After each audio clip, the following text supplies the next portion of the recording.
महागणपतीक वंदन करूं तशी काशी मठाचे सर्व गुरुवर्यांक वंदन करूं म्हळ्यार सुलेखा सांगला म्हटलो माने 2 मिनिट उलोवंक म्हणून आमी उलोवचे गेल्यार घंटे घटला उलोवचे जाता तर म्हळ्यार एक वर्ड भितर आमगे रघुनाथ आमकां शी म्हणून एक सांगता जननवन्नु मरणದಲ್ಲಿ ನೋಡಿ म्हणून सांगिन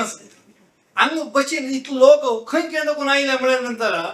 तांगे व्यक्तित्व कितलं कशें आशिल्लें म्हणून हांगा गिरजन आपले कळटा त्या निमित्ती तागे बद्दल मस्त सांगचें वचचें म्हाका जाल्यार म्हळ्यार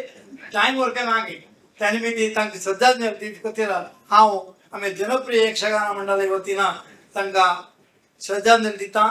आनी तांगे आत्म्याक शांती मेळो तर परमात्मा तांगे शांती दिवो तशी तांगे कुटुंबाक तांगे घरच्यांक ते दुःख सहन करता जाल्यार शक्ती दिवो म्हण देवाला प्रार्थना करून हांव म्हगे 2 उतर आनी हांगा राबोवन अवकाश दिता तांकां तशी तांकां यक्षगानांनी आमी नाटक म्हळ्यार भारी प्रीत आशिल्लें तशी तांगे चेडूं आनी तेच प्रीत आमी दाखोवका आमी जनप्रिय यक्षगान मंडळ म्हळ्यार सुधीर स्वाम्यान दवरलें नांव दवरलें तसर मंडळ त्या मंडळ आमी चलत तशी तुमी सर्वांनी आमकां सहकार करता म्हणून 2 उतर हांगा सांगून घेता. ओम शांती.